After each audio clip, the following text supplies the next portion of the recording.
Hello, welcome to another episode of Tigers, blah, blah, blah, with me, Luke Flanagan, and my co-host is Rich Walker.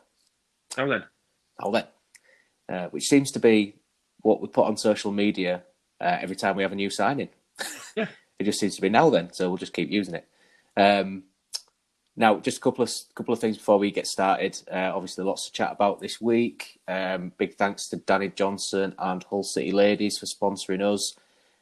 We have an interview coming up later on in the episode with the social media executive from the club. So we'll talk all things Hull City Ladies later on.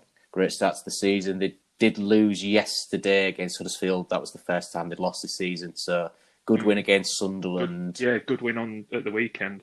I think they came from behind, actually. And they also had 1-1 draw with Borough, and Borough seen as one of the top teams in that division that they're in.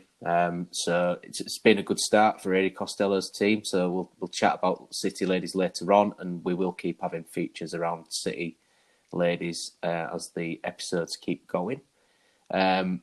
Big shout to Fan Hub Football as well with the Fans First movement. The app is forming. The app is launching imminently. So sign up for there. It's fanhub_football. I know. Well, they put in that it was 2 days away from launch, and then they reset the calendar. Well, I know. like the Mayans. That's it. Yeah, maybe they just got it wrong, and they thought, oh no, we looked into it too deeply. It's not for a little while, so we'll just. Is the Fan Hub app actually the Rapture? Might be. I'm not sure about that. I'm not qualified enough to say. But obviously, check out Fan Hub. I mean, we'll never know. We'll never know if it is the Rapture because there'll just be piles of our clothes everywhere. And, that's it. You know, and an app.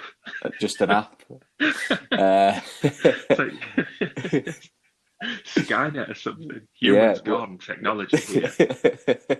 If you sign up, it just takes all your data, and we don't know what it does with it. But no, sign up for that. It's obviously it's worth doing, and then over the season that'll start to be used by a lot of people, I think. And then the last one is just our Patreon. We always plug our Patreon. We've got our all our subscribers. And we've obviously got to announce who won the mug. So how much did we raise for Wigan Athletic? We raised £28 for Wigan, which we will put through. Might not need it now. Well, we might not, but still the thought was there. Yeah, fingers crossed, send it on anyway. But yeah, we will. We'll send it on anyway, obviously. But obviously, we did say last month that the first month's earnings will donate to Wigan. So that is what we will do. And we've got Aaron Bell, Micah San, Alex O'Neill, Rich Fleming, Adam Brown, and Ewan Jones. It's Alex O'Neill this week who's the winner. So that is the lead host for Tigers Down Under, the City podcast in Australia. So that will have to be sent by airmail. I'm not dropping that round for nobody. I'd love to go to Australia. It is, isn't it? It's going to be worth more than the mug. But Alex, be in contact with us, please, to get some information from you so we can ship you across a mug that'll probably turn up in January or something. I thought you were going to say it'll turn up in pieces. No, it won't turn up in pieces. They are well made and they are well packaged. It's just I'm not sure how much that will cost to ship it over there, but still, well done to him. He's won, and that's all the thanks. We've talked about all of those. The first thing we were going to talk about was the Northampton game. Yes. So, would you like to start, my friend? Yes, I would. They were ugly, weren't they? Oh my God! I have never watched such rubbish football for a long time. Usually we don't really care if we swear or not in this, but I didn't want to just use the expletive straight away. I just wanted to use. They don't deserve it. No, they don't. It's not worth me getting angry over. So I just said rubbish. Yeah, but it was absolutely trash. I just couldn't watch that all season.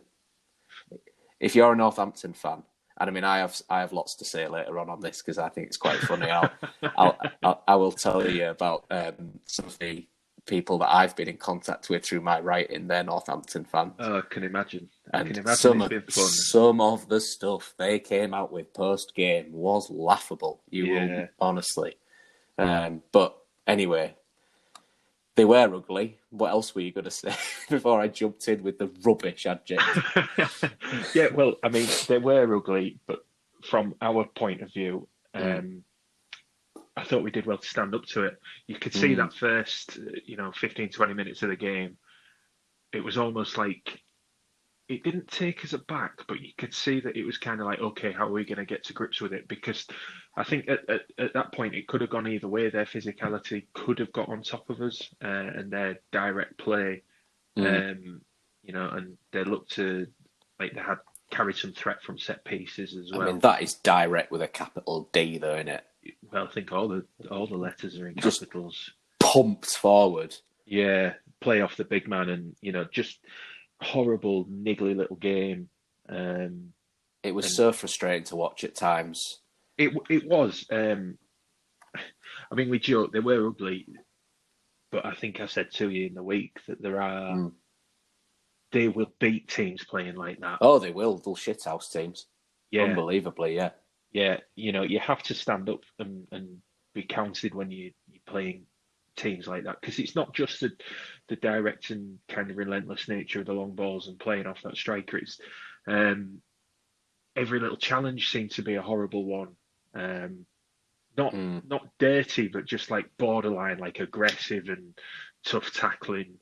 It was Sunday League tackling, wasn't it? It was like into them from the off. You know all the cliches, don't you? Yeah, I don't know if any of Northampton's players were hungover in the same way that. Well, they only had one shot on target, so maybe. Yeah, possibly. Maybe it's how well we played them at their own game, which limited them to the shots that they did have that were just high and wide and bloody awful. Yeah, but, I mean, I think once we got to grips with their threat, or lack thereof, once we got to grips with their style of play, I think would be a more appropriate statement. They didn't really adapt to that, did they? They didn't have any other method by which they thought they could go about breaking us down. It was. I think with pump it long and let their top knot. Top knot. Tin pot top knot. Yeah. Let him kind of the B&M Gareth Bale. Well, do you know who you reminded me of? Go on. Not so much in the way that he looked, but kind of the way that he sort of swanned himself about the pitch and put himself on all the set pieces and stuff. Was like Liam Lawrence of kind of like 2001, 2002 when he was playing for Mansfield. Like, I get it. I'm sure a lot of City fans will remember him like wearing the same Adidas Predators as David Beckham and having the same like roughly the same haircut. It was like, all right, we know what you're aiming for there. Whereas that lad for Northampton kind of looked like Pound Shop Anton Griezmann or something. yeah. And didn't quite pull it off. But yeah, once we'd sort of nullified and kind of got on top of their game plan, I think there was only us that looked like winning it. Having said that, there were only 2 moments of quality in the game. We scored from both of them. Exactly. So it's like the textbook away performance. That was the kind of performance that we needed last year. We never got, really. Yeah. The ability to dig in there and make sure that you came out on the right side of, all things considered, a tough away day. The conditions weren't great, and you're playing a team that just wants to get in your face and make it horrible for you. So I thought City did well to stand up to it and to come out on the right end of things was especially pleasing. I know you're one of the really good things you wanted to talk about was George Honeyman. Yeah, and I'd echo in you with that. But he's my good thing for today. Yeah, he was excellent. He really was. I mean, what start to the season it's been for him? A goal and an assist again. Yeah, 2 assists in the first game, wasn't it? 2 assists Yes. against Gillingham. Yeah. And then, goal and an assist last game. So he started the season really well. And he had one that was ruled out for offside as well, didn't he? I mean, it wasn't. He did. It wasn't close to being No, it offside. wasn't. No, it wasn't at all. But he's popping up in these positions. That's it, yeah. Running on beyond the striker. I know I don't want to be seen as like the fanboy for Josh McGuinness, but one thing that I think the way he plays that centre forwards role allows us to do is get men beyond him. And I think Honeyman is profiting off that. I think McGuinness certainly does the ugly side of being a striker, but it's the selfless side. I don't know if this is a reference you'd particularly kind of compare, but when France won the World Cup, Giroud played that similar role, didn't score a goal, but actually still ended up playing as part of a side that wasn't set up to necessarily benefit him that much. Yeah, but I think the obvious comparison for English football fans is kind of like latter years Emile Heskey, isn't it? Yeah.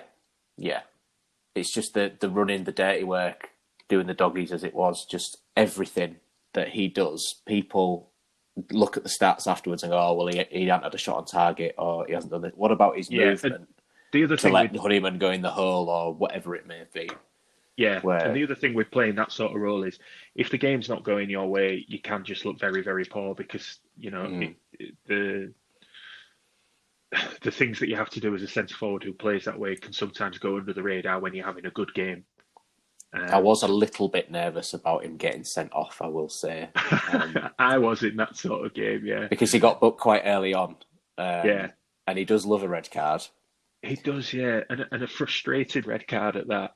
Yeah, it's often a petulant kick out or something, or a very late challenge when he's not quite got the ball on, not in the game, which I would sympathise with, but then it wouldn't. Of course you would. Of course I would, but it would not have helped the team. I couldn't imagine going down to 10 men against that lot would have benefited us. They would have probably clawed a goal back somehow. No, I mean there was a maturity about that, and that was one of the other good things about Honeyman's performance. I mean, he had the captain's armband, but I thought he led by example as well. You could see that there was a maturity about the way that he played the game. He just goes about his game just so professionally for me.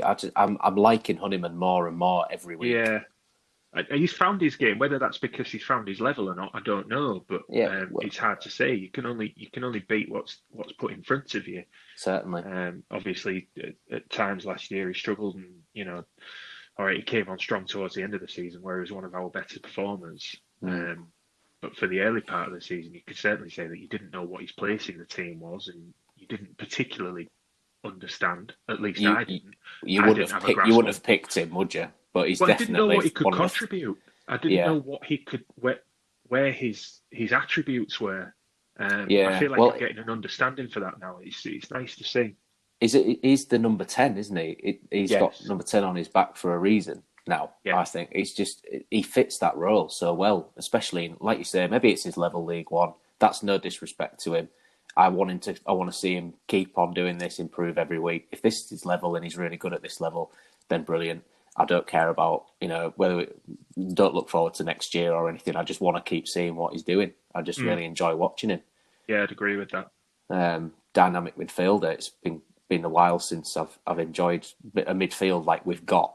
And a dynamic midfield in general, I think. That's it. Because, Doherty can get about, can't he? Doherty gets about. I like him. He's a good player. When Smallwood's fit, he's just so calm and he's a proper leader. I know he didn't play against Northampton, but I'm a big Smallwood fan.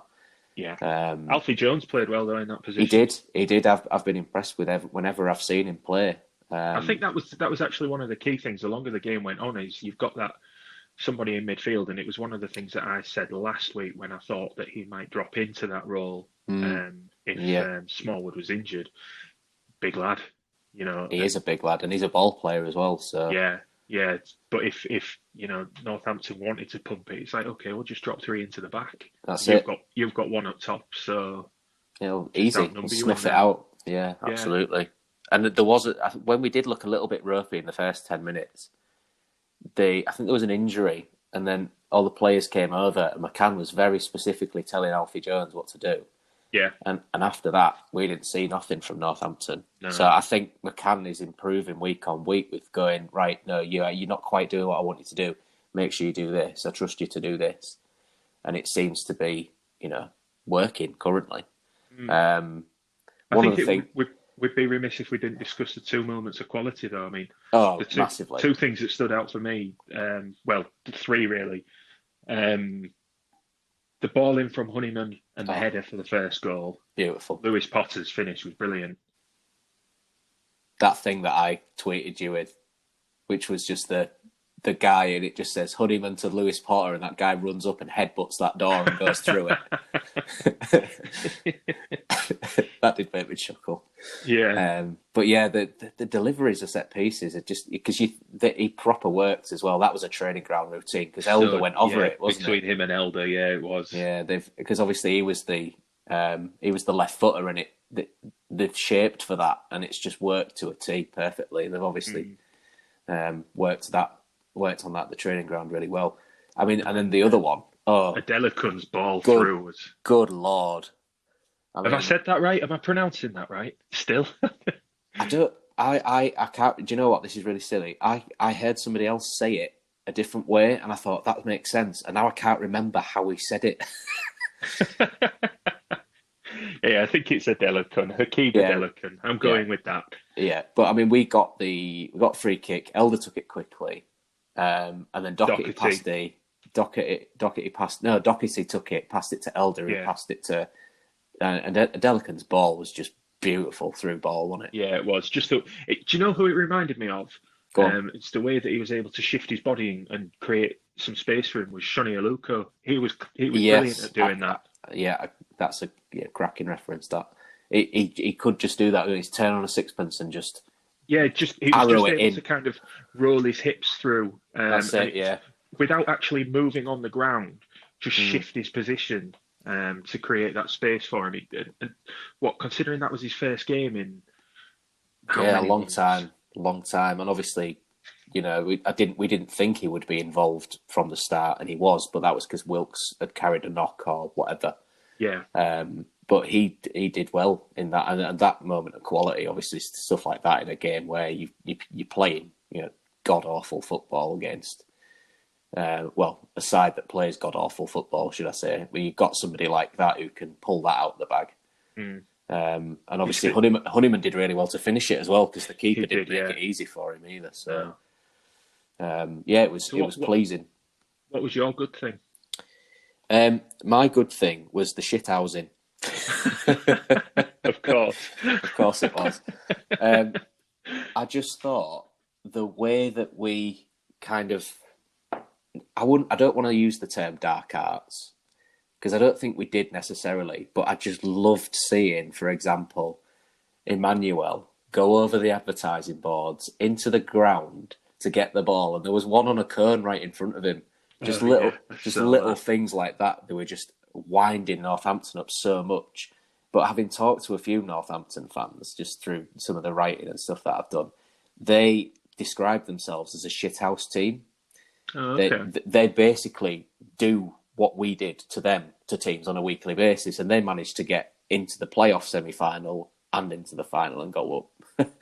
You live by the sword, you die by the sword, don't you? Absolutely. And once we had got that second goal, I think that was the killer, because I still think that I've not really come across Keith Curle as a manager before, but I mean, he was a bit bitter afterwards, wasn't he? Yeah, he was. It's the same with Steve Evans. He was bitter afterwards, but it just seems to be that City are now becoming that team where you know how to play. Like we could play through the thirds and do what McCann likes us to do at home or whatever, but away from home against tough teams where it is going to be a physical battle, we've got the players now to just make sure that everything's calm. At no point was I ever worried against Northampton. There was one little bit where they brought that striker on. Why they brought him on for 10 minutes, I don't know, because he actually looked better than any of the other players that were on that pitch, Adams. But still, he had a header. Oh no, it was a chip shot, and it kind of hit the top of the bar and went into the roof of the net, sort of thing. But I think that was the only real chance I remember them have, because every time we kind of got a goal kick or whatever. And the other thing that added to this hilarity for me was seeing on Twitter as the game went on, people were absolutely raving about the Northampton commentary, and I put it on. And this is your bad thing, yeah. And it kind of links into the bad thing, I guess. Yeah, I've tried to make a nice segue into it. But oh my God, I mean, some people who support City are quite negative sometimes on social media about Bernsey and Swanee. Why they are, though? All you need to do is listen to BBC Radio Northampton. For whatever jokers they were having commentating for them, it was just absolutely unreal. And they were accusing the ref of all. I mean, the ref was awful, but he wasn't just awful for them. He was awful for both sides. You made another neat little segue there, because he was my bad thing. But I mean, before we get to you can talk about the ref. But I just thought the Northampton, not just the Northampton commentary, but the Northampton fans as well. The reaction videos I saw from some of them that I'd kind of worked with, they were just saying, well, no one likes Hull. The Hull shithouse does, fair enough. But we didn't deserve to lose the game. And I'm just thinking, you deserve to lose the game because you could have played for 6 hours and not scored, because all you do is pass it to your centre-backs, who pass it out to the right-back, and they lump it to the big guy. And when you've got, as you say, the two big centre-backs, and then you've got Alfie Jones there, they're just like, cheers, thanks very much. Play it out. All day, exactly. It's just that they seem to have this thing where they felt that we were not 2 goals better than them, but we were so much better than them. It was just brilliant to watch. I just love that everybody seems to now be hating City because they know how to play against different teams. They don't just have one style of play, and when we go away from home against shithouse teams, we play them at their own game. I love that. It's brilliant. But yeah, the ref was your choice. He was my choice of bad thing. Good Lord. I'd forgotten what referees were like at this level. Oh, Jesus Christ. You get some who just want to impose themselves on the game. I've always thought, from my uneducated standpoint on refereeing, that the hallmark of a good referee is one that you don't notice. Yes. Yes. You notice this guy. My God. Every little thing was just blown up, and oh God, and yeah, I was speechless by some of it. I was just like, "What? Are you joking?" I get used to it, mate, because it's going to happen a lot. I'm sure we're going to have him again, probably this weekend. But yeah, or someone like him. Oh, absolutely. It was not good, was it? No. But, I mean, in the style of every annoying official, there were certain things that he was blowing for, and then other things that seemed clear and obvious fouls. It was like, no, that's fine. Yeah. Someone just like wrestling to the ground. Play on, lads. Yeah. So as soon as Doherty goes in, wins the ball. Yeah, free kick. Are you joking? Like, he clearly won the ball coming in from the side. Didn't come from behind at all, and that's what he was accusing her of doing. It's like, what are you doing? Oh God. Yeah, like you say, the refs at this level are going to be a good old laugh, aren't they? Yeah. Well, yeah. If you win, they're a laugh. If you lose, that's it. You remember their names for years to come. You remember the names of the bad referees, like Uriah Rennie and Andy Durso. Names that are kind of like seared in my brain from just shouting at them. You useless fucker. Yeah. God, Andy Durso. Andy Durso. God. So obviously, that was the we usually do the bad, the good, the good, the bad, and then the number. And I think your number is my number's 72, which equates to. It's the first time since 1948, I believe, that we've won the first 3 games of the league season. So 72 years. Bloody hell! So enjoy it. You might never see the likes of this start again. That's right. I mean, we're only third we are now, aren't we? Because Lincoln won on the Sunday, Yes. so that it's just on goal difference, isn't it? Basically. Yeah. But I mean, it's too early to be looking at the table anyway, yeah, but it's been a long time since we've been up that end of things. So, it is again, I suppose very why not positive look at start. it? Yeah. My number links to the bad things as well because Yeah, you should have gone first. It would have been neater. I chose 35, which is actually the amount of times that stupid fucking referee blew his whistle for a free kick. Oh dear. I miss watching football with you because you coming out with all these quips, and my missus just goes, "Oh, we shut up." Yeah, my wife gets out of the way. Yeah.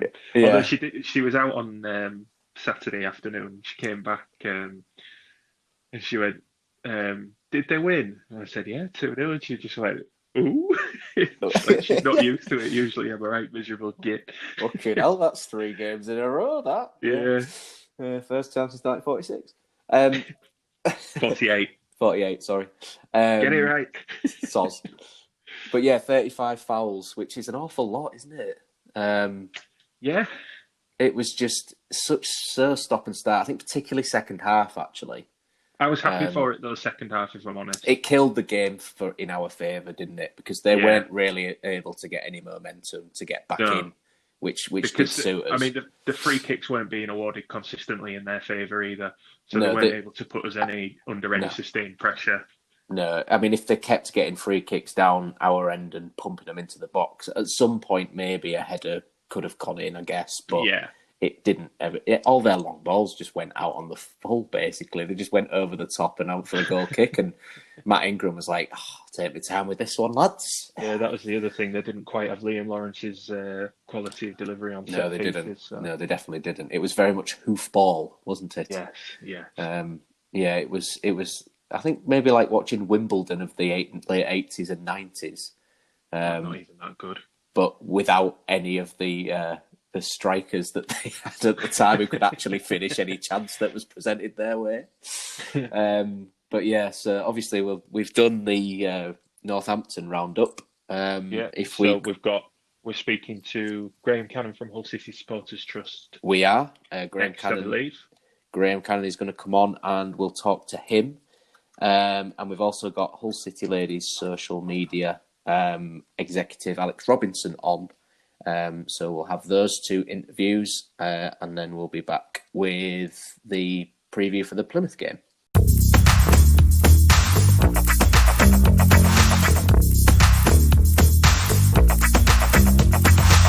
Obviously, I just want to thank you for coming on, Graham. That's quite all right. It's great to have you on, obviously with the role that you have, and obviously I want to give you some opportunity to talk about that and loads of things with the Hull City Supporters Trust, and then obviously your views on the season so far, basically. So if you're ready, we'll start with the recording if that's all right with you. That's good for me. Okay. So obviously it's been all change at Hull City Supporters Trust over the summer. Do you want to tell us about kind of how you came to be in the position you are and what you're kind of hoping for the next kind of few months and into next year, what you're aiming towards? Yeah, okay. Firstly, it's not been a great change. It's something that we've been planning for possibly the best part of 6 to 9 months now. It would have occurred earlier if we'd have had the normal end to the season and the AGM. And it was something that Jeff was always planning to step down. So from our point of view, it's not been a big change, but of course from the outside it's viewed that way. We simply want to do what all supporters trusts want to do, is to support the club in the best way we can by involving with dialogue with them, we won't always agree with what they say, and that's what we see our role as, is to be able to say, hang on a minute here, why don't you think of doing it this way? We're not anti-club. I mean, it says in the name, Hull City Supporters Trust, and we just want to continue with that. We hopefully will be invited back onto the supporters committee at some point in the future. We do have casual links with the club on a number of issues, and we really just want to move forward on that. The first one of which is the most important at the moment is let's get fans back in stadium watching football matches, because I don't know about you, but it's beginning to do my head in a bit here. I think that's a good place for you to come in, mate, because we was just talking about this last week, weren't we? Yes, yeah. I don't enjoy it whatsoever. It pales in comparison, doesn't it, in terms of like an experience and your connection to your club. It's I mean, God loves the people who do it week in, week out, you know, watchers from abroad and what have you, because watching, you know, 2.5 miles away from the ground or whatever it is that my house is, it's difficult. I do not enjoy it. Yeah, it is still watching Hull City, but it's not perfect. It's not, because we're all fans. We know that a football day isn't the 90 minutes in the middle when you're watching the game. It's the getting prepared. It's the meeting your mates in the pub first. It's arguing over at half time why we were so rubbish. But we haven't had to do that much this season. And particularly for where I go, I often used to go in the William Gemmell after the match, and it would be, we'd been there for an hour and a half dissecting how bad we were some days. So that sort of stuff. And even more so on an away day, it's like you're down in the Spoons in Hull having your breakfast at 7:30. You're on the train.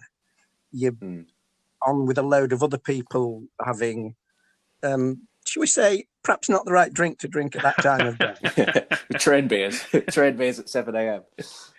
I go with a group of people who end up with like gin and tonic cans and yeah. the bigger thing of it.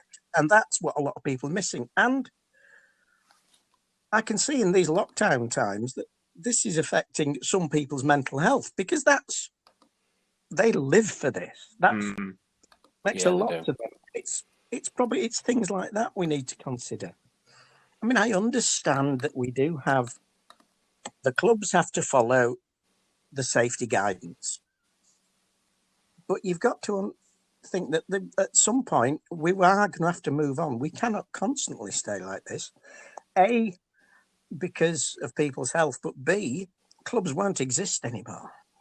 Certainly at the lower levels, they're going to go bust, and very soon.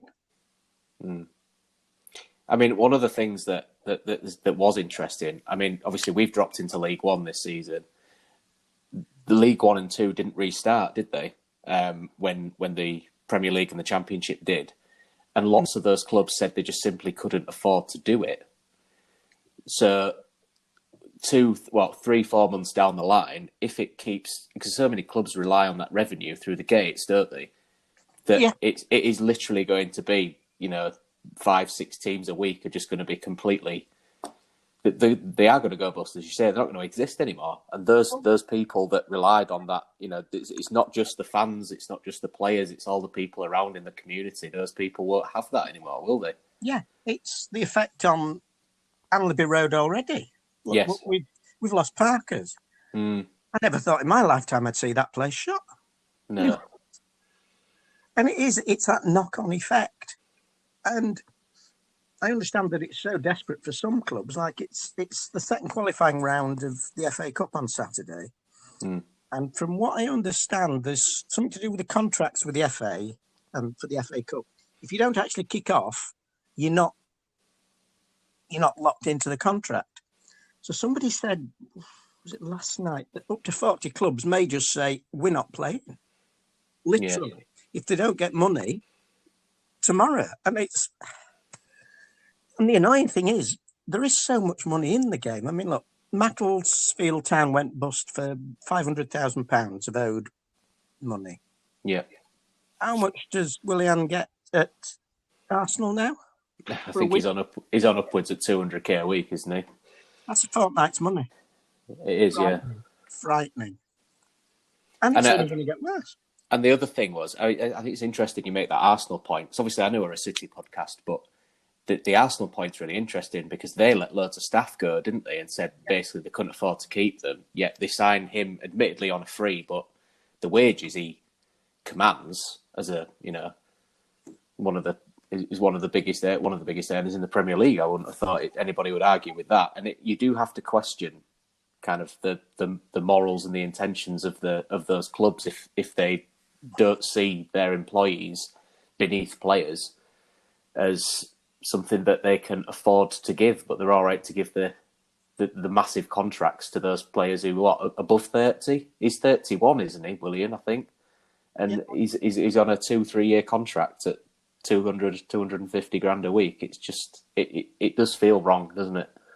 It does. I mean, and I would assume that Arsenal have had their backroom staff on furlough payments. I would assume so, because most people will have taken that, yeah. Been getting government money. Mm. And that's worrying. I mean, that's the thing at City. We've all seen this week that they've announced how they're going to deal with the memberships. Mm. It's not perfect, but like all businesses, they need cash flow. It's cash flow up front. And it keeps people like, it's all the backroom staff, not so much the owners, but it's the backroom staff. These are real people with real jobs who we all know. Mm-hmm. I mean, there was people saying, can't they suspend it completely? Well, they could, but they've still got to pay the backroom staff. And I think the offer they've come up with is, a lot of people kept saying, is that really right? We're actually going to get £30 back each month, plus our streams for free. And it is. It's as good as they could have done. I mean, it's a mess. And I don't know how we're going to make progress with it. I think there will certainly be clubs going to the wall, even if it was all fixed tomorrow and we could go back. Yeah. It just makes such a big hole in clubs' finances. I don't know if either of you saw it. Colchester United put out a very interesting statement around the revenue that they received from iFollow. I think it was their game against Bolton. I did see this, actually. And the way that money is split, it's not done on the same kind of basis as if those Bolton fans were turning up to on the game. Yeah. It's done very, very differently, and it kind of turns the financial side of it on its head completely. I don't see how clubs can have possibly accounted for that. There's no way that they could have, based budgets, because they won't budget based on 3 or 4 months ahead, will they? Their budgets will be done long term, 12, 24 months. So that money that they're losing out on, how do you replace it? I don't see that you can. I mean, it's cash flow. All businesses, even the most successful, are based on having cash flow up front. And the minute you start to lose that, then there is no coming back for a lot of clubs. I follow Andy Holt from Accrington Stanley on Twitter, who posts a lot of business sense. He's the owner at Accrington Stanley. And he posts just a lot of common sense about things. He will explain that they had a game, that the cancellation of that would cost them £60,000. Yeah. That's fine for a bigger club, but that's £60,000 he has to find from somewhere and juggle round. And I can't believe it's got to this point and we haven't got the finances. I understood that the Premier League were being pushed by the Department of Culture, Media and Sport to do some trickle-down payments. There's lots of talk about that, but I don't think anybody's seen any money yet. No, it just the finances seem so. Well, it does seem that all they care about is the Premier League, because one of the main things that this is something that I've talked about on kind of with not necessarily just with City, but like as football in general, that they were keen to cancel, like when coronavirus hit and everything locked down, steps 3 to 6 went straight away. They were null and void. And all they were worried about was trying to make sure the Premier League restarted. Now, that's what the FA was saying then. We didn't know when the Championship was going to restart, and they kind of thought about the Conference and Leagues 1 and 2 as an afterthought, in my opinion. It would have been, in my opinion, again, it's only my opinion, but surely the lower leagues, that would be a perfect time to start with people getting back into grounds later on. There would be no need to cancel the season so much if they didn't know what was going to happen. And it's those grassroots clubs, even all the way up to City, well, we're still classed as a Step 1 club being in League 2, but all of those lower clubs that get less than 500 people in their grounds, it's that they're going to suffer as well. There's going to be no base of the pyramid. It's just going to be the Premier League that's left, surely. Yeah, I mean, then that will fold because people forget that the Premier League doesn't just exist in isolation. Where do they get the players from? Feeder club, loaning people out. I mean, I've been fortunate enough. I've actually managed to see some live football in this lockdown. I've been to North Ferriby. Yeah. Which it's easier for the smaller clubs because they've in effect got the open space. They don't have concourses and... Yeah, they can socially distance easier, I guess, when you've got only, say, 10% of a ground in or 15% or whatever it is. I think it's 300 Ferriby allowed, isn't it? Yes, 300. That's what we had against Hall Road Rangers on Saturday. And the bar was well organised with social distancing and spacing, and they ran it very well. I mean, they may get a spin-off of City not playing, is that they'll get regularly crowds of that size. And I think there is potential for that, certainly. I think Ferriby have always been kind of well supported in the area as the best non-league, like the best supported non-league team in the area over the years, haven't they? Hear you say that. I'm surprised, actually, at the standard of football. Since I've watched lower league football, and it was entertaining. I mean, you may have seen the videos that Pete Fleming puts out. Pete's brilliant. I watch a lot of his videos. He covers all sorts of non-league clubs around the area, doesn't he? Yeah. But some of the goals against All Road Rangers I did see, and there was some great football played. Some worldies, weren't there? Yeah, there was. Yeah, it was. I forgot who scored the first goal. I don't know if it was Jamie Forrester. That's when I went. I actually knew a name on the team sheet. The Jamie Forrester. That gets me every time. Every time. Gary Bradshaw's still playing for North Ferriby as well. He usually comes on as sub, and he's still going. He's still down there. But I mean, if we obviously I was talking in quite a lot of detail about that. With City Supporters Trust going forward, is there any specific kind of plans that you've got over the next few months to try and make sure that voices are heard, so to speak? We're pushing the club all the time to be back on the supporters committee, but our voice is heard, but may not be acknowledged that it's heard. I mean, we like to keep in contact, and frankly, you won't hear a lot from various supporters trusts in different. We find this in different clubs around the country. If there's no great conflict and there's nothing to be shouting about, then you will not hear a lot from your supporters trust. Your supporters trust is just getting on with the day-to-day stuff of trying to help the club. I mean, we launched the Amber Ribbon campaign to try and, let's just say that at the end of last season, there were a lot of disillusioned fans. I think that's fair. And we thought, let's just try and think of some way that we can be non-controversial, but show that people still love City. And we do still love City. I mean, I must admit, I have only watched City probably for the past 7 or 8 years. So I'm not third generation. It's not in my DNA, but I couldn't now imagine life without it.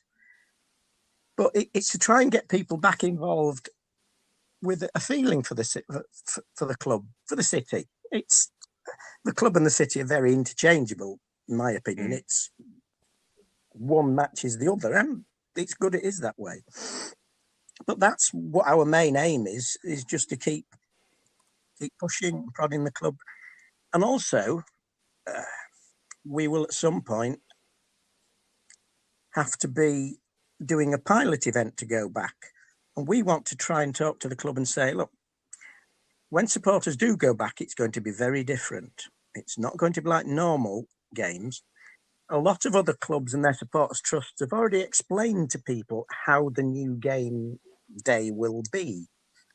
Now, City at the moment haven't moved on that, but we're always willing to help them explain to fans that you're not going to be able to just do as you did before. I mean, there are simple practicalities of under the new COVID regime, even as basic as queuing for the loo and standing on the concourse and one-way systems, and you're not going to be able to be patted down. There's a lot of stuff, and fans need to be prepared for that. So we're trying to work with them on that. And the Sports Ground Safety Authority have produced an excellent document on it, a guide to getting fans back into stadium. It's a document called SG02. And that's 91 pages just on how to get fans back into stadium. And that's just that bit. And then you've got the safety advisory group on the council who've got everything else. So we're going to try and work with them, work with all parties involved to just explain to people, if you think that when we're back in the stadium, it's going to be exactly as it was before, it may never be the same as it was before. Possibly not. You're there. The issue isn't actually when you're in the bowl of the stadium, because that's not too bad, because you're open air. It's all the other bits. And so that's one of the things that we want to work with the club on. We will always try and be supportive of the club.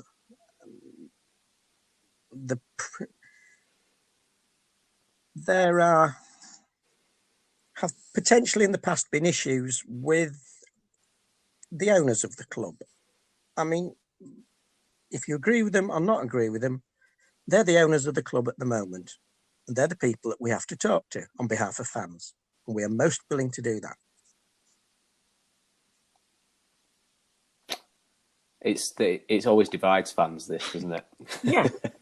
It's whether you're pro or anti the owners, at the moment, they are the owners.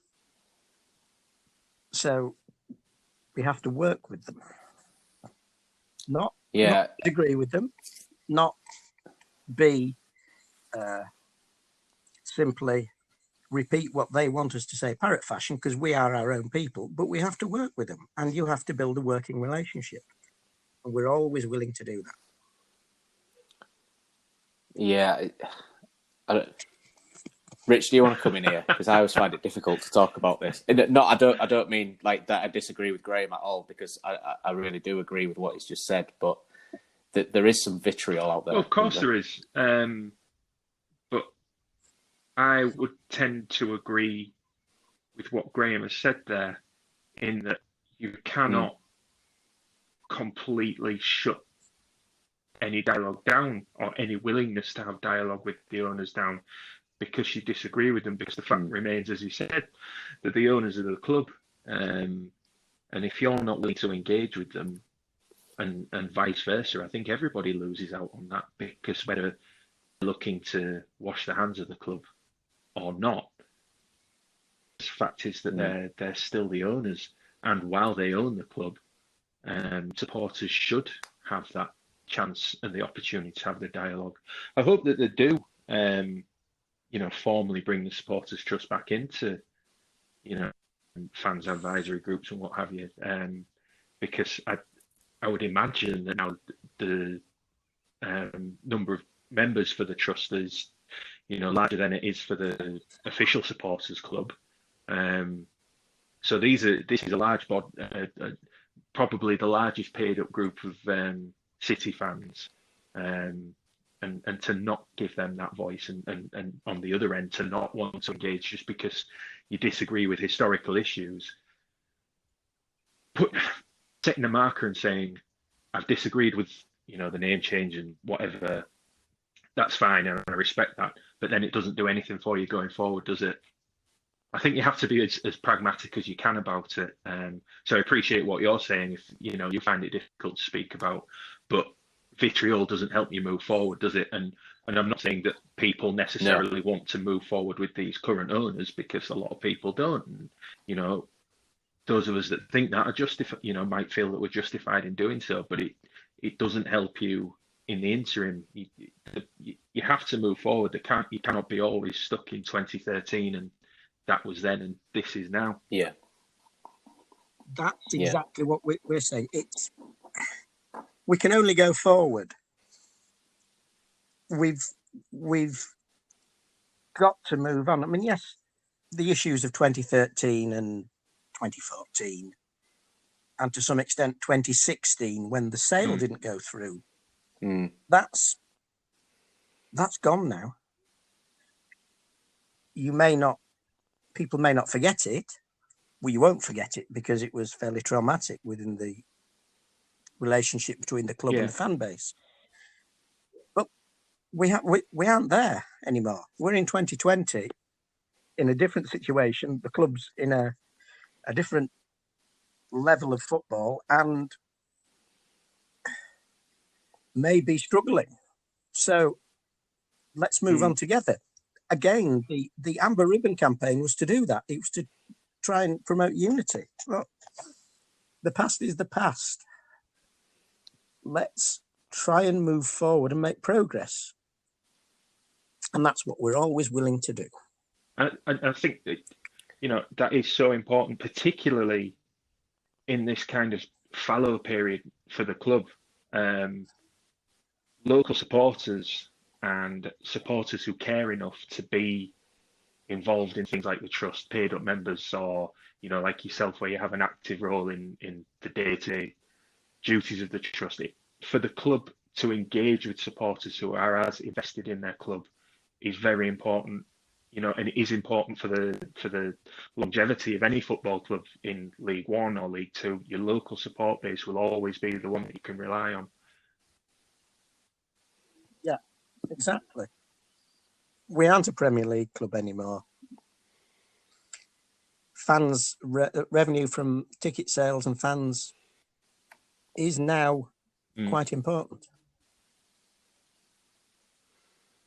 And we're not saying the lower down the leagues you go, the more important that gate revenue becomes, isn't it? Basically, and the parachute payments, whatever we get, that isn't anything nothing now where we can completely rely on nothing. that, is it? There are none. That's gone, yeah. But that's the last two seasons. That's what kind of people are, that's what we've been getting. That it doesn't exist now, does it? So it's very much a case of, it comes back to what we said to the start.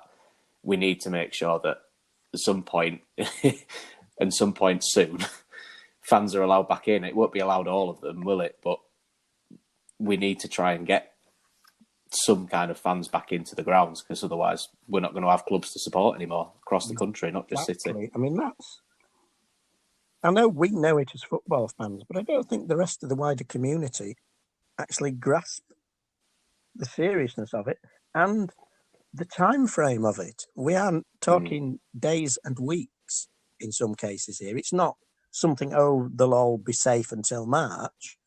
Yeah. Some of them won't be safe till the middle of October. Oh, this is all getting depressing. But shall we move on to something a little bit more positive and just get your thoughts on? Yeah. Should we talk about the season so far? Because it has been positive. It has.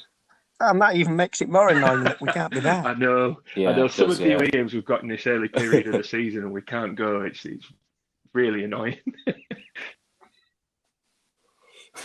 I mean, I've missed out on a ground ticket, Julie. Yeah, as have I. I've never been there. It would have been the first one I'd went to, and then same. I haven't been to Northampton. I know you've been to Northampton, Rich. But I haven't been there. I'd have been there. Who went and stood on the hill? Yeah, that was brilliant. It's like 5 of them on there with the City flag. I did see that. What do you make of the? So obviously we're unbeaten, joint top of the league, 9 points. What do you make of our performances, particularly in the league so far, with the signings that McCann's made for this league? It's just so much more enjoyable to watch, even on a stream. Players seem to have a purpose, and they all seem to be in the right place for them, and they all seem to know where everybody else is. The only issue I will have is that period when he didn't play Malik Wilkes in the middle, and we did look a bit odd. But then he put him back in the middle, and we looked like a really good side. I mean, the game against Leeds was very impressive. I mean, yeah, I hadn't enjoyed watching City so much as against Leeds. I know they scored late and everything, but we deserved to win that game about 4-0 because we were excellent. But it's that enjoyment, isn't it? We didn't see a lot of it post New Year's Day last year. I know I was at Stoke, and for the first ever, through not having to, I left a game of football before the end. I did have to leave the cup tie against Accrington Stanley some years ago, but that was due to travel issues. So I stood outside the ground when Tuba scored the penalty. But no, that's the first time I've left. And it's when City invented social distancing.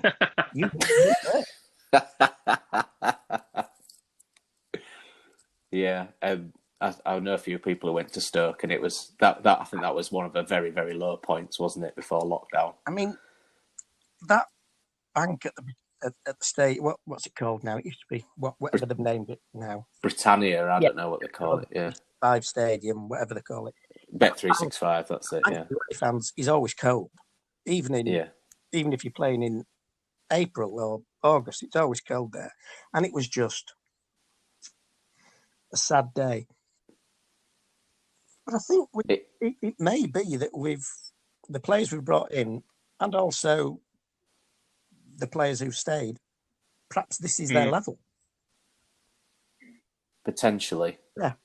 I mean, Honeyman looks like a world beater in League One, and you can kind of see why McCann signed him last year if he was doing that form for Sunderland. I mean, I didn't watch him play for Sunderland, so I don't know if he was, but he's been excellent as that number 10, hasn't he?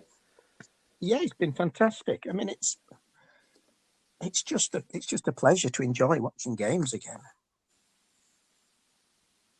And ones that, particularly the Northampton game, and it was not a pretty game of football. But if we'd have played against a team like that last year, we'd have rolled over, wouldn't we? But City were far more streetwise than they had been. Yeah, They knew when to slow the game down, and they knew, all Northampton had was a long ball, and we didn't really look like conceding at any point. And the bits of quality that we did have just stood out, didn't they? Yeah, there's talk of Tom Eaves being back in contention this weekend, isn't there? Yeah, I did see that. I'm not quite sure I'm not sure I'd involve him. If only from the bench, that's where I definitely wouldn't have him on from the start. I think he has to earn his way back in. I mean, you would think that League One is the perfect place for a very tall striker in the box, and you can put the balls. You give him the delivery. Physical, yeah. But Malik's doing that job now, so. He's a different type of striker, but he really does fit the role that McCann the style of football McCann wants to play. Wilkes is so dynamic. Whether or not he's going to be fit, though, I suppose, on Saturday, isn't it?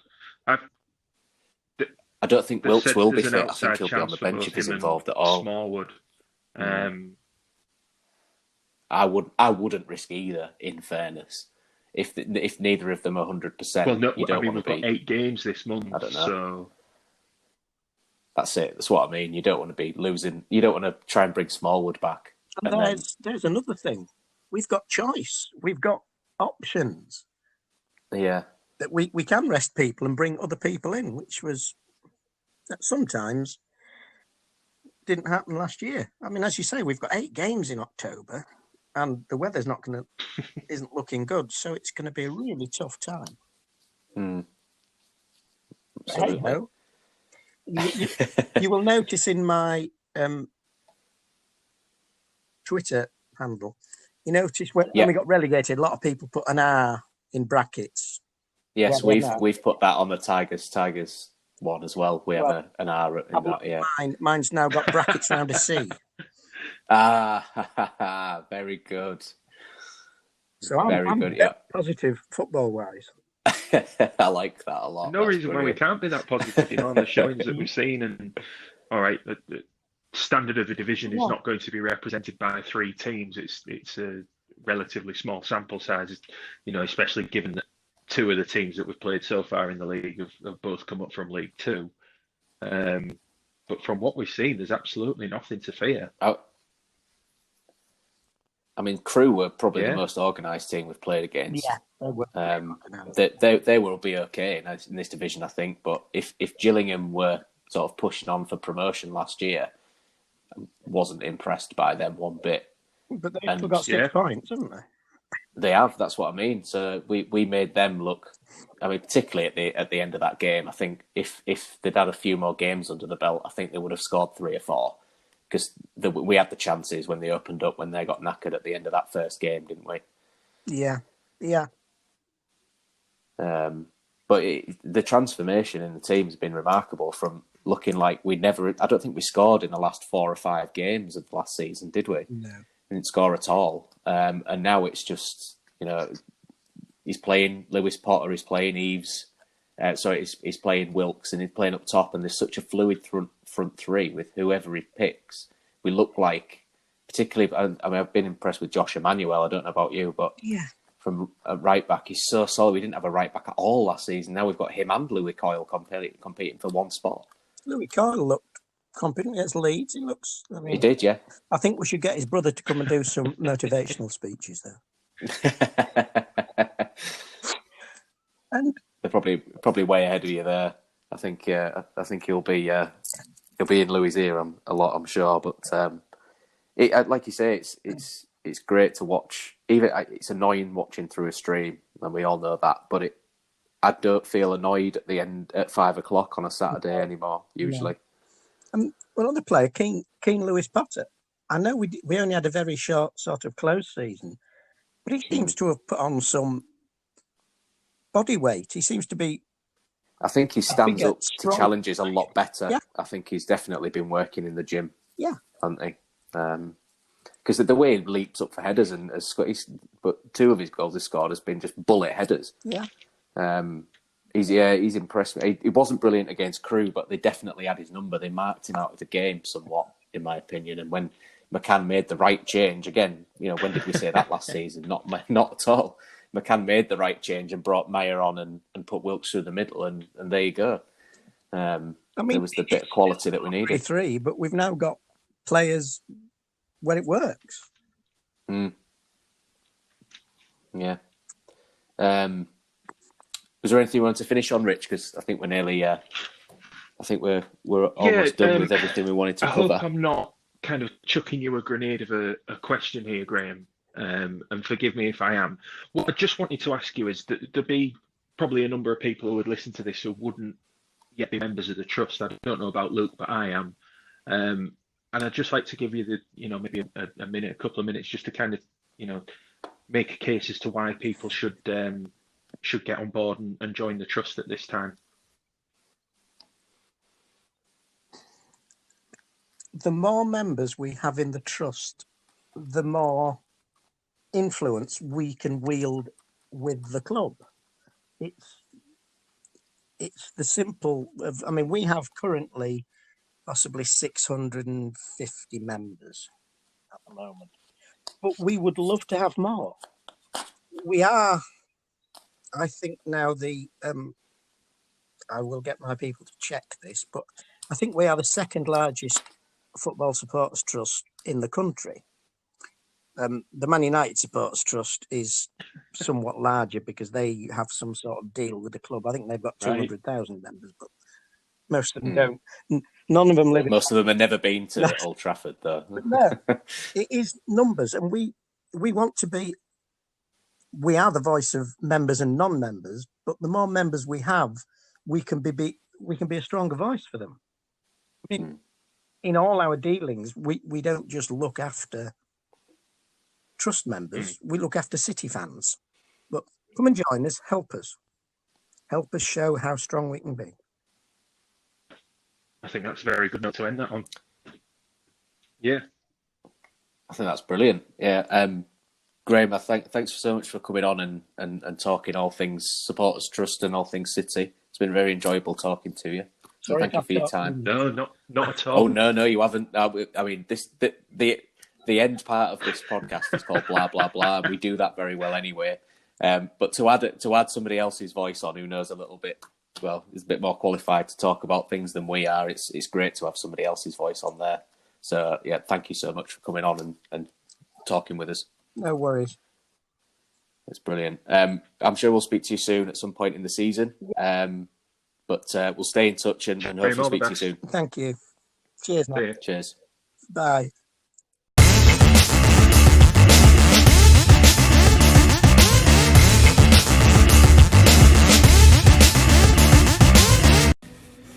Okay, we're with Alex Robinson, who's media executive for Hull City Ladies. Just a few words from Alex about this season, the preparations, and how it's going to go. Really, good start to pre-season so far, Alex. Would you say with the fixtures you've had before the start of the season last week? Yeah, 5 games, 3 wins and 2 losses, but really pre-season didn't matter about win or lose. It's just about team tactics, building your fitness. So I thought pre-season went really good. Just like to say, it's just great to see like live football. We're all a bit disappointed of this year and like the latest news of no fans allowed. So it's just good to see some live football. Play really good football during the week, training and on game day. So hopefully today's game we'll do okay. But more looking forward to next Wednesday. Free for NHS and key workers, because they've just done so great work this year, haven't they? So we'd just like to say thank you to them, and hopefully they can get down, buy tickets online. So that's the Wednesday game against Huddersfield. That's free to any key workers and NHS staff. And NHS staff. So they just bring the badge down and. We're advising people to buy online because we're capped to 300 spectators. So we're just keeping a lid on how many spectators we're allowed at Hayworth Park. Okay. One of the other things that's new for this season is sharing with obviously Hull Road Rangers down at Hayworth Park. How has it been moving from Ferriby back into Hull? Has the move been positive? Definitely it's been positive. We had a real nice ground at Ferriby, but we're back in Hull this year. We listened to the supporters. They said about a Hull team playing in Hull. And we've got a real nice ground at Hayworth Park. So if you want to get down, affordable drink prices, affordable ticket prices. And it's just good ground and good environment. So you say it's about capped to 300, isn't it? So far. So any of the upcoming home games, would you advise for any supporters who want to come down and watch Hull City Ladies to book online first to ensure you get first dibs on tickets? Yeah, definitely. Season passes are still on sale and a good price at 40 quid, so you can't go wrong with 11 home games, cup games too. So yeah, definitely buy online. But available tickets on the day, but we just advise to buy online. Okay. And obviously, it starts the season last week. It was a 1-1 draw at Middlesbrough. Good result. Was it a good performance last week for the opening game? Yeah, definitely. Adi Costello, the first team manager, said they're going to be a top team this year, and not many teams are going to beat them this year. We had some good chances. We nearly nicked out of the death. Hit the post. Fantastic save in 92nd minute. So to go to a top team like Middlesbrough and draw, good result for Hull City Ladies. Definitely. And obviously one thing we should make clear with Hull City Ladies is this is an independent organisation completely, isn't it? This is no way affiliated to the men's team. Obviously the podcast will cover both, but obviously Hull City is very much Danny Johnson's kind of creation, isn't it? Yeah, definitely. It's not been affiliated with the men's team. It's positive and negative really, but I would say definitely more positives. Sides have been not affiliated, so we're just relying on our great supporters and our key partners and sponsors. Finally, just for any listeners who are obviously interested in coming down to watch a Hull City team that can actually watch in person rather than through a laptop, what have been some big signings or some key names to look out for this year in terms of like all over the park and maybe key players for the season to come? I'd say, our goalkeeper only turned 16 last week. Turned 16 on the Saturday, and she played on the Sunday, made a debut. It's great birthday present, that one, wasn't it? And she made some good saves. Emily Smith is another good player to watch. Rebecca Beecher's record speaks for itself. I think it's 164 goals in 180 games or something like that. So that's a great start. Just all of them, they're committed to play for the team, and it's just, like I say, live football, innit? Yeah. And obviously, usually when there's a Hull City ladies away fixture, the reserves play as well, don't they? So obviously there's the kind of a development squad up and about as well that are based at Hayworth Park as well, isn't there? Yeah, and sometimes they'll even play. Both teams will play at home, so you've got you can watch both games really. Yeah. So it's even better. Okay. Alex, thanks very much for your time for telling us about Hull City, and I'm sure we'll see you again at different points of the season. Thank you.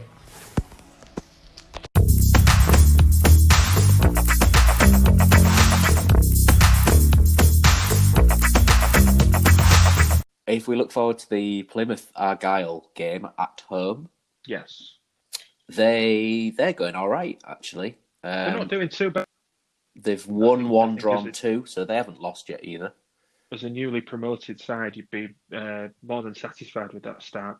Yeah, they drew to Shrewsbury last weekend, 1-1. Yeah. They also drew against AFC Wimbledon 4-4, which was a remarkable game to watch. I watched that highlights. I tell you what, there were some cracking goals in that game as well. There were some real moments of quality there. And then first game of the season, they won, didn't they? They beat Blackpool at home 1-0. So they've scored a few goals, but they've also shipped a couple as well. They've conceded 12 in 6. That's it. So I would fancy our chances. I don't know about you. I mean, I keep kind of being a little bit pessimistic on the podcast about the upcoming game and think, it is a tough game. And I do think, again, Plymouth will be... I don't think there'll be any mugs, will they? I don't think they'll play football like Northampton will, for example. No. From reading their kind of season previews a few weeks ago, 4-4-2 and what have you, it sounds like they've got a football inside there. And, one that will, fancy their chances. I watched their Ryan Lowe's press conference. Their manager shortly before we started recording, and you can tell that they're not coming here and kind of feeling any trepidation about what they're coming up against. I think they're expecting a difficult game. They're going to give it a good go, I think, by the look of things. They made quite a few signings in pre-season as well. Yeah, they've also lost a couple of key players though. Anthony Sarjevic, I think is how you pronounce it, or Sarjevic has gone to Bolton. Yeah. So apparently he's a key or was a key player for them. So there's a couple that signed new contracts, like there's Scott Wooten, who was at Man United, I think. Man United youth, he was there. They've signed Newblay, is it? I think, up front. They signed him at the beginning of August as a former Colchester player. So but yeah, I think this will be a different proposition than the games that we've played so far. I think I'm really not sure how this one's going to go. It's tough when you're playing. I mean, we've played 3 of the 4 promoted sides, haven't we? We have, yeah. After this game, they say that you don't want to get them early in the season because they'll kind of have that bounce. Whether or not that's negated by the fact that they've had so much time off. I think it was only Northampton would have played any games recently because they won in the playoffs. Yeah, that's right, yeah. But for Plymouth, it would have been, such a long time between winning promotion and coming up to this standard. How much of an effect does that have? I don't know. Like you say, it's been a good start for them. But they were coming to us with the quality of the squad that we've been able to put together is a completely different proposition. Than playing the likes of Blackpool and Shrewsbury. No, obviously, no disrespect intended towards them. No, interestingly, I looked at the stats on that first game. You know, when they played Blackpool first game of the season and they won. Yeah. They did not have any of the ball at home. It was quite shocking when you look at it. You look at the stats of the game, and Blackpool absolutely battered them. 19 shots to Blackpool away from home to 5 from Plymouth. They had 63% possession with Blackpool, and they only had obviously a 37%. So it very much was they played on the break, and it worked because they scored after 3 minutes and then just defended deep. So that may be a tactic they go with. I don't know. That was a tactic that lots of teams scored very early against us the back end of last season, and we never recovered. So obviously Northampton could have gone the other way in the opening stages. We were a little bit shaky at the start. We need to be on it from the start. Likewise for Crewe. Crewe had their chances. I think Crewe have played the best football against us so far in the league. Yeah. They were very organised and they played well. They've always had kids coming through the academy and a good kind of young players, haven't they, Crewe? They're kind of a team that, you know, nobody really feels badly towards Crewe, I don't think. I think they kind of admire what they try and do with the academy and so forth. But they're pointless at the bottom. I don't think they will be by the end of the season, though. But, you know, I don't know. It's going to be a tough game at home, isn't it? Yeah, I mean, looking at our squad, we've got Tom Eves coming back in, haven't we? We have. We already said with Graham earlier on. That's it. But we're not sure on the availability of Smallwood and Wilkes yet. And then we are bolstered by a new signing, Regan Slater. Yeah. So season long from Chef U. I have to admit, I didn't know that much of him. I'm not one of these. I'm not one of these City fans who shout "Oh!" as soon as somebody finds somebody, because I mean that annoys me. But wait and see. Yeah, that's it. Yeah, but I know he's been on loan with Carlisle and Scunthorpe previously. Yeah, I don't think he played an awful lot of games with Scunny last season, though. No, I don't think so. Injury and what have you. So it'd be interesting to see. I mean, he wouldn't be at Sheffield United if he weren't no good, in my opinion. Because Bull, their manager has a good. Chris Wilder has a good style of play. That I know they've not started well this season. It may be second season syndrome for them, but they did take the league by storm last year. As much as it pains me to say. And he's been involved with their first team, over the course of pre-season as well. Yeah. And playing in a couple of positions as well. I think he played wide right as well as in the number 8 position. And I mean, and that's what McCann likes. He likes players that are versatile, doesn't he? It seems to with all the signings he's made. So it would be interesting to see how he gets on. I think McCann's done well with the signings he's made pre-season and then into this season. On what we've seen so far, I'd agree with that. Josh Emmanuel's. I think he's great, especially the mentality. The other week when there was that video, it was brilliant, wasn't it? But he's winners, man. That's it. We're winners, man. We don't feel tiredness. We're winners. But I mean, you've got him and Louis Coyle both competing for right back, and then you've got when Smallwood comes back, you've still got even people like Batty isn't a bad player at all, and at the minute he played against Chef Wednesday under 23s, didn't he? So did Long, I think, because we beat them in midweek. They actually played at the KC. I'm beginning to wonder if Batty's got the physicality to get about in the way that McCann wants. I think that might be it. I do think you've got a point with that. I do think that somebody like Smallwood or even Doherty has the edge over Batty. But his passing range is excellent, but it may not suit him to play in the style. I don't think it would have suited against Northampton an awful lot. No. And obviously he didn't go with it, but he's still a good player to have in the squad. But I like him. I do like him. Yeah, at the minute, I think McCann's choices have been justified, and we've seen results from it. When he's not necessarily got it right against Crewe, he fixed it. Maybe a little bit more to come from Thomas Mayer, because obviously he didn't really feature last Well, week. again, he's another one who's not played an awful lot of football. That's it, I'd isn't it? expect Yeah. to see out of him and Adelican and anybody else who's new to us and coming from leagues where they haven't played a lot of competitive football. It still feels very much pre-season at the minute with players. It does at times, but that's the thing. They'll be kind of readjusting their bodies to the rigors of the game and not just kind of situations within an individual 90 minutes, but the fact that they're having to go Saturday, Tuesday, Saturday. All right, we've got a bit of respite with that in our schedule at the moment. And with the Grimsby game being off. Once we've played Plymouth and then we have the Friday night game away to Fleetwood.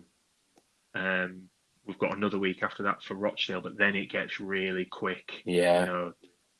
We go Saturday, Tuesday for quite some time. Almost a month where we'll be playing like that. So they'll be feeling the way into it. So you're not going to see those performances going like an upward curve, all the way up. There are going to be bumps and, peaks and troughs, I think, to their performance. I think it's important to keep that in mind. Definitely. So any, is there A or B, anything else we were going to talk about? I was only going to say the membership issue, but I think we covered that with Graham. Yes. I saw conflicting reports just on the Grimsby game. I heard that it was potentially still on, but I don't think it is it? They definitely confirmed it was off. Confirmed it on the website. Right, yeah, okay. It's postponed. Another date to be announced, which kind of makes the whole League Cup thing with Leyton Orient and Tottenham a little bit more confusing. Yeah. But again, that's probably just the scheduling that led to that decision. That's it.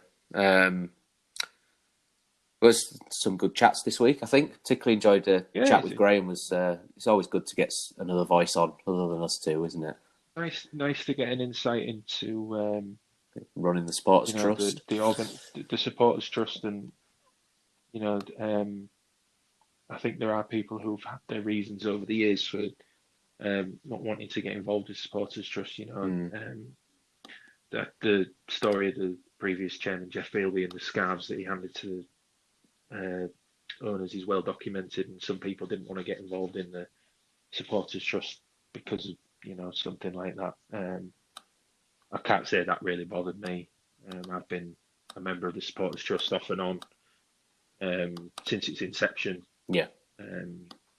But I do think it's important that we do get involved in it, just because, as Graham said, the more paying customers are involved in the Supporters Trust, the bigger the voice, isn't it? Yeah, bigger the voice. We have to try and then liaise with the owners. And hopefully there will come a time where you don't need to kind of think about what effects the Supporters Trust can have, because things might be going better. He did make an interesting point with that, with the ones that you don't hear from, is where there isn't really a problem. It's when that's the goal. That has to be the goal, doesn't it? Yeah, absolutely. Like you said, the referee is the best referees are not noticed.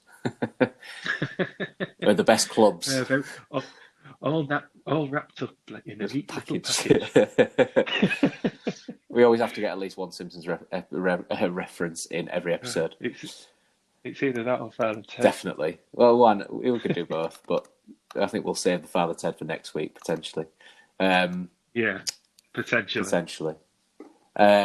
So, obviously, thanks to everybody, Graham Cannon, for coming on and chatting to us about Hull City Supporters Trust, and also to Alex Robinson, who talked to me before the Hull City ladies game at home against Sunderland, which they won. So it's nice to get some insight from the ladies team as well, and I'm sure we'll be hearing more about those as the weeks and the games come. Yeah, I hope so. It'd be good to play a part in that, or not play a part in it, yes, but just help to document. Yeah, that. Absolutely. And I know there were a lot of people down for the game at the weekend, and then against Huddersfield the other night, I know they had NHS and key workers went in free. So they had a big crowd down for that in the pouring rain. But yeah, definitely a good initiative that I think most people get behind. So I think there's more to come from them this season. It's good to see that the ladies are on the up, definitely. And obviously, thanks to Alex for speaking to me before that. And we just live in hope for another City win, don't we, Rich? Yeah. Thoughts there? Hopefully, we will have another weekend where City win, opposition fans don't like us, and we say we don't care. We've had our fun, and that's all that matters. Love that. Well done, very well done, sir. I got you one. got it. You got it in. You got it in, did lad. Brilliant. Right. Until next time, then. Great to talk to you as usual, Rich, and we'll. Thanks for listening, everyone. Thanks for listening. Follow us social media, rate, like, subscribe, engage. Where did that come from? Oh yeah, by the way, they say it on podcasts and stuff, don't they? Before we go, I had a new country added to our listeners. Oh yeah, Cambodia. Oh, which was right out of holiday the blue. in Cambodia. A holiday is what we need. That's tough, kid, but it's That's life. right. In Phnom Penh. God, I love the dead Kennedys. And so should you. Listen to them. Phnom Penh. That's where the listener is, apparently, in Cambodia. Oh, cool. So there must be a City fan there somewhere. So please get in touch on social media at Tigers Blah. So we can personally shout you out. Did anybody tell you where they were listening from? I didn't get any direct messages, no. It's a shame, but maybe they just haven't listened yet. Maybe they're catching up with everything. Possibly. Might be the time zone delay. Be the time zone delay. I definitely know we've got quite a few listeners in the States where it's like a lot of states now. Like there's some in Texas, there's some in New Jersey, there's some New York, Vermont. Oh, really? Yeah. My dad worked in Texas. Oh, really? Yeah, Paris, Texas. There we go. In fact, if I just go on the account now, I will tell you where the majority of the listeners are in the US. They are our second biggest listeners after the UK. So in the US, we have New Jersey, Texas, Vermont, North Carolina, Massachusetts, Illinois, Missouri, and West Virginia. All fine states. Very, very good. Yeah. New Jersey is the top one. But yeah, there seems to be quite a few listeners across the world, particularly in the States. So hello to everybody over there and give us a shout so we can mention you personally, because it's good to connect with people across the world that we share a mutual love of City. So obviously till next week, we will speak to you soon, and it's up the Tigers. Forza. See you next week. See ya.